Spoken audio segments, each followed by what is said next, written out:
Reciban un fraternal saludo, queridas hermanas y queridos hermanos en Cristo Jesús, con mis sinceros deseos para que el Señor bendiga abundantemente su asamblea y con mi oración para que todas las decisiones que tomen y los asuntos que allí traten sean guiados por el Espíritu Santo. Doy gracias por la invitación que gentilmente me dirigieron para compartir este estudio bíblico, así como también por la posibilidad de hacerlo en mi lengua materna. Dios bendiga a los traductores. Considero muy acertado que hayan incluido dentro de sus reflexiones durante esta asamblea el tema de la construcción de paz y reconciliación, los actuales acontecimientos a escala global, así como la presencia de conflictos en desarrollo o crisis humanitarias a raíz del escalamiento de la violencia en casi todos los continentes, urge a que la Iglesia reflexione al respecto. Reconozco que en ocasiones es más fácil no abordar estos asuntos y mantenernos alejados de estos temas delicados, pero la valentía que han tenido al incluir estos temas en su agenda contribuye a buscar maneras de afrontar una de las preocupaciones que más frecuentemente desafían a la Iglesia hoy en día. Ofrezco las reflexiones que a continuación compartiré desde la perspectiva de un creyente luterano, en ejercicio de un acompañamiento pastoral y vinculado en roles de liderazgo con la Iglesia Evangélica Luterana de Colombia. Eso significa que hablo desde la perspectiva de alguien que nació y creció en un país en conflicto armado interno, pero que sueña con dejar a sus hijas una situación distinta.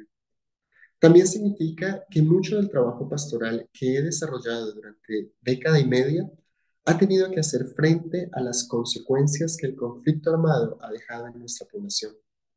Las secuelas no siempre son visibles y en ocasiones están arraigadas en lo profundo de nuestro ser. Lamentablemente, en muchas ocasiones el sufrimiento causado por décadas de conflicto solo nos impulsa a más violencia en una espiral descendente que aparenta interminable. A lo largo de la historia, la Iglesia en Colombia no ha estado ajena a esas realidades.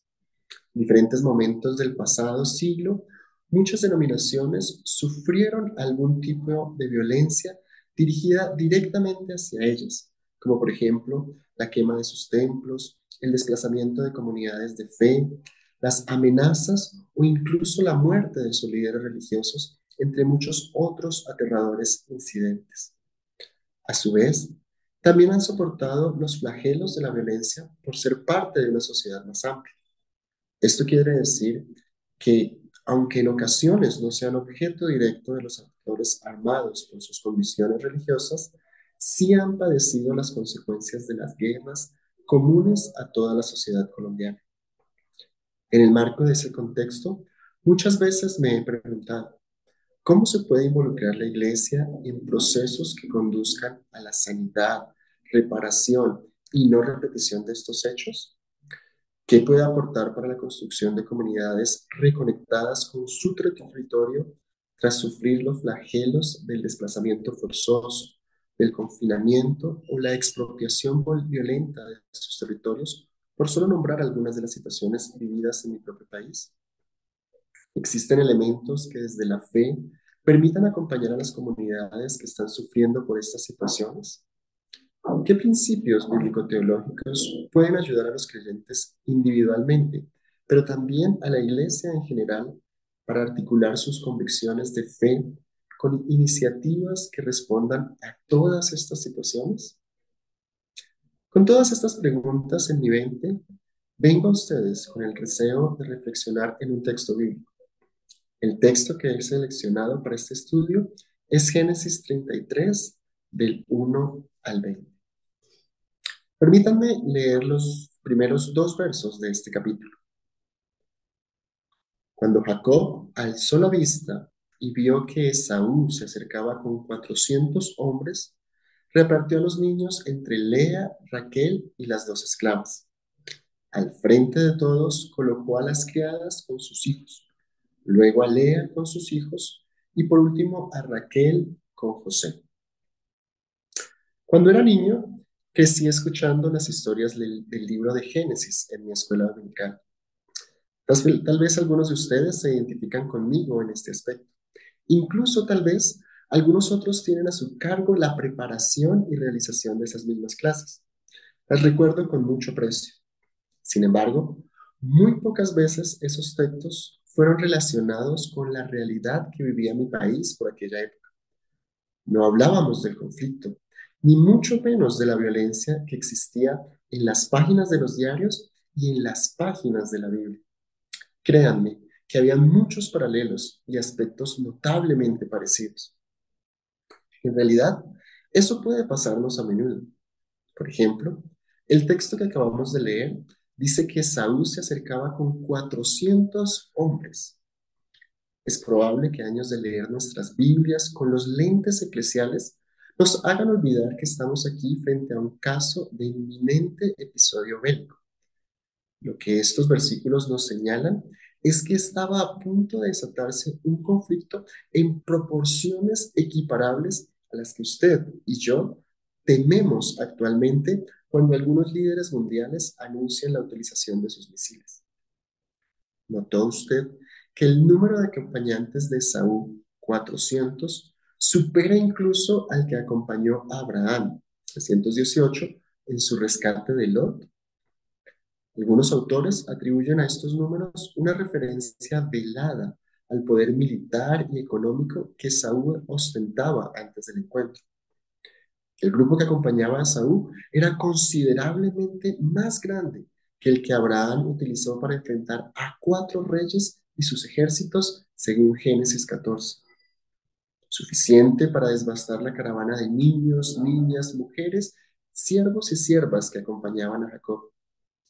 ¿Cómo entender entonces ese encuentro entre dos hermanos distanciados? Definitivamente no se trata de la reunión familiar para acción de gracias o Navidad. Por otra parte, ¿notó usted que las decisiones de organización que Jacob tomó dejan a las mujeres, Lea y sus esclavas, las criadas y los hijos e hijas de Lea, aunque también a los hijos e hijas de Raquel en una descendente escala de vulnerabilidad? Cualquier parecido con la realidad de exclusión y violencia hacia los más desprotegidos que está presente en nuestros días seguramente no es pura coincidencia. Los conflictos suelen afectar más profundamente a las partes más vulnerables. Por eso se repiten en las pantallas de nuestros dispositivos las imágenes de mujeres y niños desplazados, las multitudes hacinadas en refugios humanitarios y las caravanas de cientos que intentan huir de los conflictos y las guerras. Para entender un poco mejor el pasaje, es relevante abordar el texto bajo una mirada global, particularmente dada la amplia presencia de relatos narrativos que contienen elementos propios de ciclos de violencias en este primer libro de las Escrituras. En tal sentido, Génesis 33 debería ser leído como texto culminante de las contiendas entre Saúl y Jacob, narradas dentro del ciclo que abarca una amplia sección del libro, a saber, entre el capítulo 28 y el capítulo 36. Capítulo 33 de Génesis aparece al final de un ciclo que se concentra en dos hermanos, Jacob y Esaú. Sus experiencias de vida, desencuentros, ambiciones, sueños y búsquedas personales hacen que sus relaciones no sean tan fraternas como se esperaría. Probablemente también heredan contiendas, celos y rivalidades del pasado, que ni siquiera les pertenecen, pero que están presentes mientras transitan en su existencia. El primer aspecto relevante que podríamos destacar en nuestra lectura de este pasaje son las interacciones previas y presentes en el pasaje. Este es un elemento que permite comprender mejor cuál es el pasado que enfrentan estos dos hermanos y hacia dónde se señala su desenlace al procurar el camino de la reconciliación. No es un camino fácil, porque a menudo ha atravesado complejos momentos para desembocar en el actual puesto que ocupa. La interpretación de psicólogos y otros profesionales de la salud es un camino que a veces negamos, a veces evadimos, pero que pocas veces enfrentamos.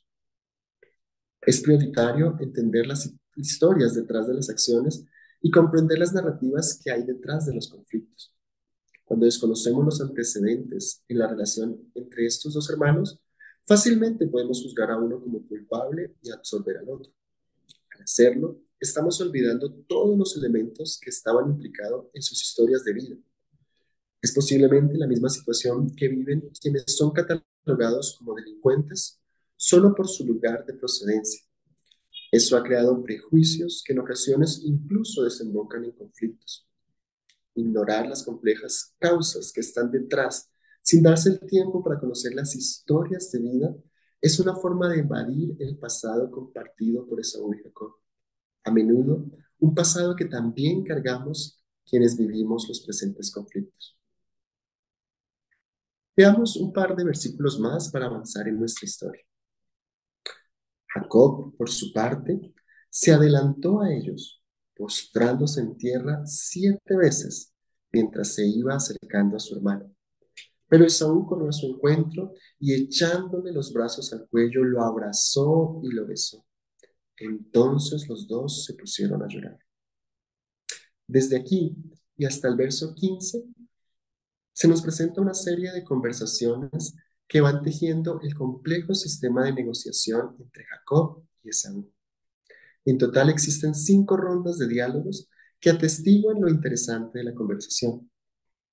Al ver estos versos, no puedo dejar de imaginarme los regateos, negociaciones para reducir el precio de una compra que a menudo presencio en los mercados de Colombia.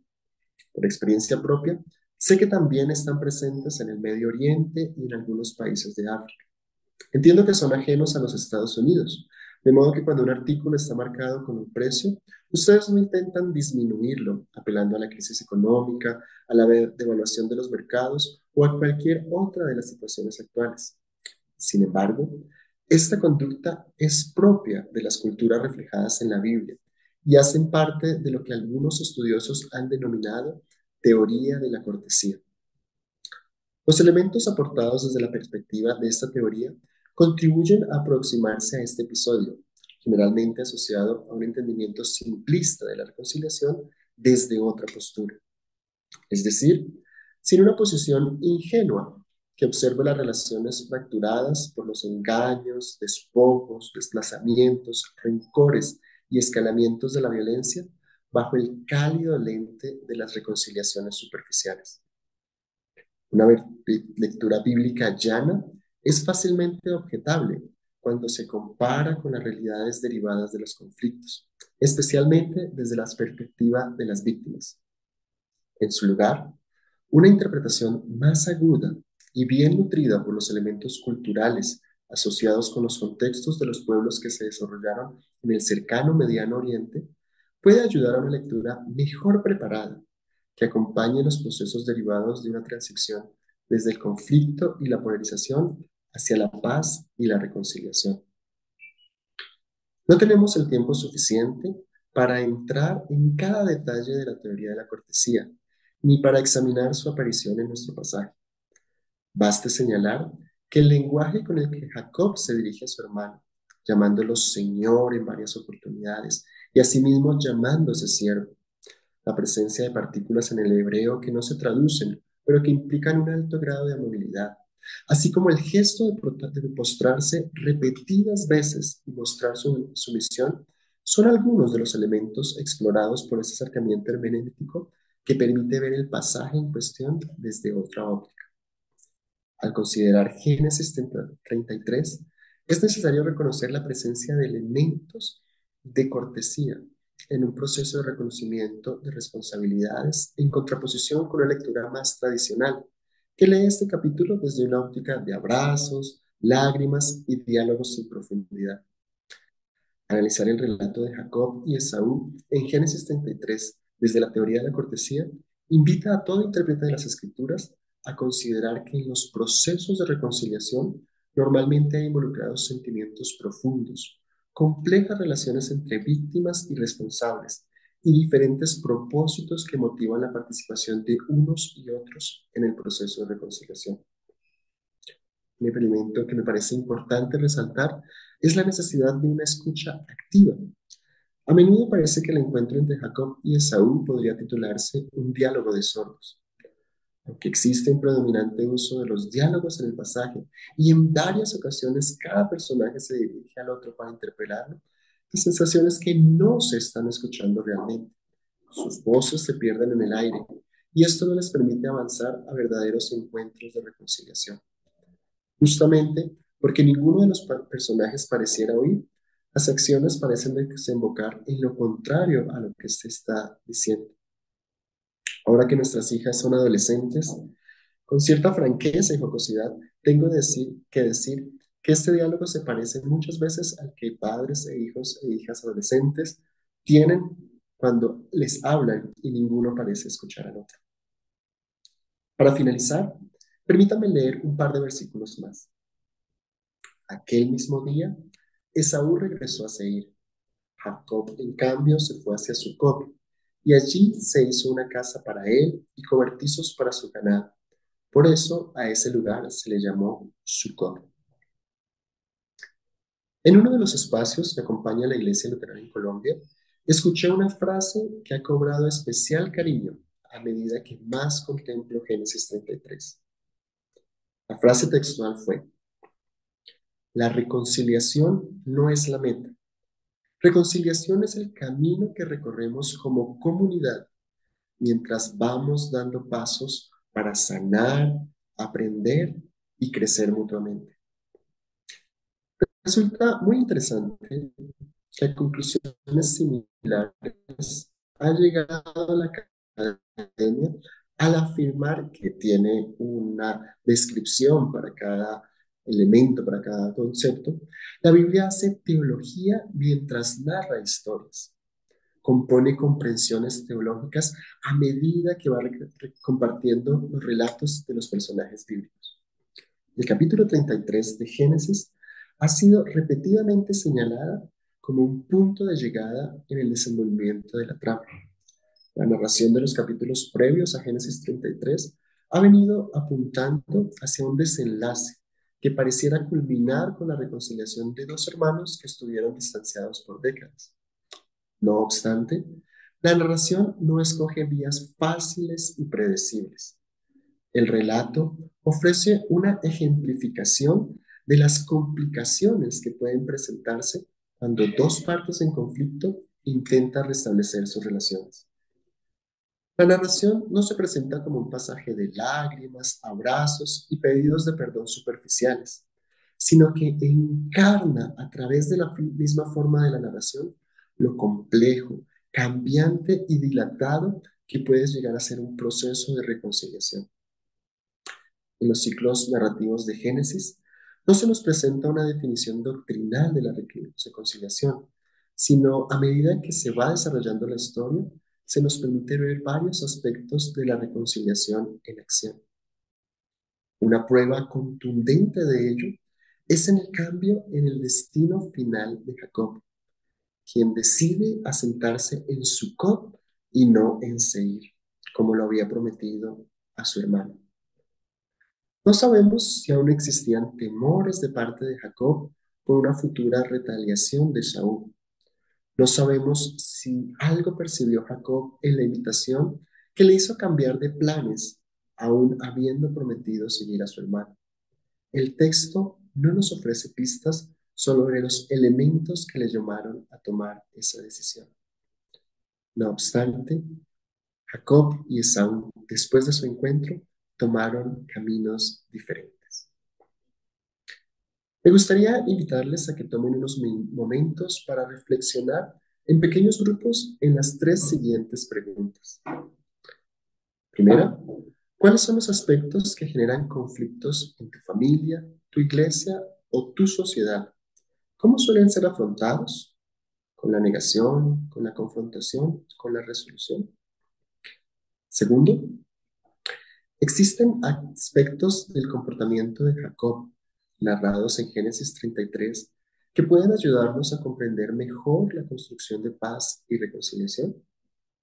Y finalmente, en Génesis 33 días Se dice que Jacob, al encontrarse con su hermano, afirmó, ver tu rostro es como ver el rostro de Dios. ¿En qué formas has visto el rostro de Dios en tu hermano o hermana, especialmente en tiempos de conflicto?